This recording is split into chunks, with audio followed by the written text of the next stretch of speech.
And good morning. Dr. Gino Collura with renowned psychologist Dr. Bill Anton, the CEO Effectiveness Team, come to you this Friday morning. And Dr. Anton and I were having a great discussion. We wanted to have you all chime in about millennials, right? And working with millennials, managing millennials, leading millennials, and so many folks we have the opportunity to serve and work with. More often than not, they express some challenges, right? That there's an incredible capacity for creativity, right, that millennials have. But we also come across some folks that experience challenges. So Dr. Anton, you had some incredible insight that we were talking about how to interact with millennials and to be able to get the best out of them, right, have a better understanding. So please. Yeah, well, millennials are really basically an age band or a group, and they have had access to a lot of information, a lot of knowledge base that's sort of at the drop of a hat through technology. And as a result of that, they've been able to, within themselves, find what they think are their strengths or their strong suits.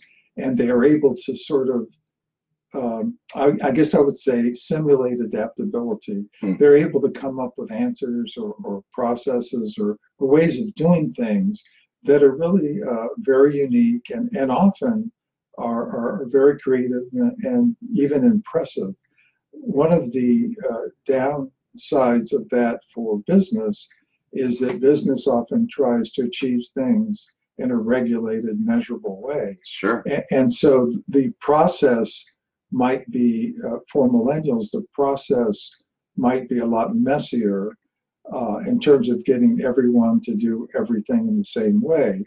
But at the same time, you're given a lot more creative content, a lot more creative thinking, and in the hands of a good leader, then that you have to be willing as a leader to be more adaptable yourself and to see what's coming from the workforce, what the millennials, how the millennials are allocating their time, what they're coming up with, and maybe even with group discussions with millennials regarding their ideas, have them interact with each other and sort of look at the common denominators and then relate that to your business needs and come up with a pathway and a solution that is adaptive. It's a little bit like quantum mechanics. There's a lot of messiness underneath the surface, a lot of seeming unpredictability, but at the same time, a lot of great products that in the hands of the right leader can be even more effective than more predictable kinds of responses.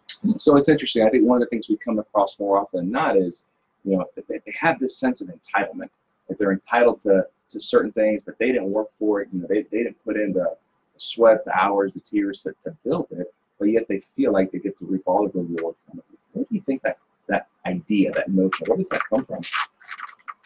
Well, I mean, I think it comes from probably being indulged in a more consistent way by a generation of parents that perhaps were overworked or were both parents in the family, held demanding jobs, and the allocation of time was treasured but also very sparse. And so in that context, a developing child might begin to feel like their needs are secondary and like they've sort of been, they're not the center of the parents' lives, only in terms of outcomes, but in terms of how the parents spend their time, how much energy they get from the parents, how much the parents care about what they think and need, might be, just by virtue of time allocation, might be more absent than in the past, where some of those needs were really developed, and maybe some still weren't. So the problem is that leads one longing for what wasn't done and what wasn't achieved, and very often, that leads to the belief that one is owed something, and that in some ways, society or other authority figures like business leaders, bosses, owe you what was not offered in the past. And in some ways, that's a kind of a self-centeredness. But all of us are pretty self-centered hopefully with decreasing frequency over time. But before age 25, it's almost impossible not to have a lot of narcissism and a lot of self-focus in their life. And so I think some of what we see in millennials, they will mature out of by virtue of brain development that occurs after age 25. And some of it, depending on how deprived they felt, how angry they are, how demanding they are of recompense for what they didn't get, they might not be as likely to mature as quickly as the others. So, it's interesting when we think about the role that childhood plays, right? For the many millennials that are out there now entering the workforce, or have been in the workforce, and when you think of the medium that was used to occupy the child's time when they were young, because both parents were busy working, perhaps didn't have the time to allocate it, a lot of it can be tied back to technology, right? Whether it's a smartphone, gaming systems that often have an immediate reward, right? When they're playing it, there's that immediate reward. Do you think there's any connection with that if they're occupying 2 or 3 hours of their day entrenched in a digital world, right? Yeah, I think that in some ways, children raised in that kind of environment don't develop the capacity for patience or for sharing, because technology allows them to escape into a domain that seems to offer the solution to their unmet needs in the interpersonal domain. And because one can control that autonomously, and one can relate to it in kind of an anxiety-free way, it becomes an addictive process. And so one develops a high level of skill technically in relationships to technology and machines, but sometimes it's at the expense of things that one has to learn to engage in the world of human beings. And taking it a little farther, for all human beings, the most important relationship, other than the parental relationship they're going to have in their life, is the person they decide to spend their life with. And that relationship is really the most critical for overcoming narcissism, for learning about yourself in a painful but very essential way. And a lot of these millennials, are not as favorable to those kinds of relationships.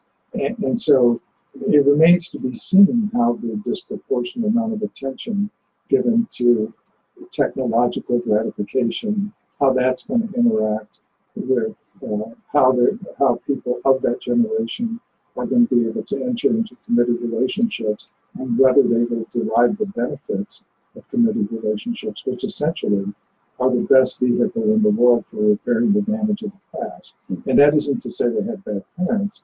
That is to say nobody really knows how to parent in any absolute way. And so there's always damage done by every parent, even though every parent, or the great majority of parents, really want to raise happy, healthy, vibrant children.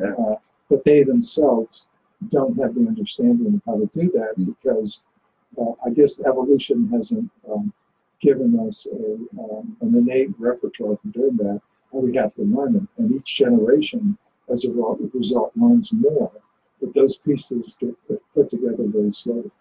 So if there was one thing for all the leaders who are watching this, the business owners, the C-suites, directors, managers, if there was one thing, right, that we can empower them with, right, before they get done watching this live segment, what would you want them to know that they can do or explore to put into play to make themselves a little more effective when they're dealing with their staff or their team members? Yeah, no matter whether they're millennials or anyone else, I think the very best way to relate to others, whether it be a spouse, an employee, a friend, is to find the very best in them. Because something really special happens is when you look for the best in people, when you affirm the best in others, you're also doing that to yourself unconsciously. So you're expanding your capacity to engage with others and to be a really powerful person in the life of others, but you're also allowing them to sort of repair the ways in which their needs were not met. And so I think, so if there's one thing you could do, I would say relate to every human being in a way that tries to understand, as Covey says, seek to understand before being understood. And not only to understand, but to actually find value in the way in which they're coping. And then you increase their capacity for growth, and you nurture your own real self at the same time. Outstanding. There you have it, folks. So as you're going through your day and you're thinking about the folks that are on your team who are millennials, some really good nuggets for thought here this morning provided by Dr. Anton. So glad you could have joined us. Please check us out, www.ceoeffectiveness.com. Dr. Anton, always a pleasure. Absolutely. Have a great weekend. Have a great weekend, everybody.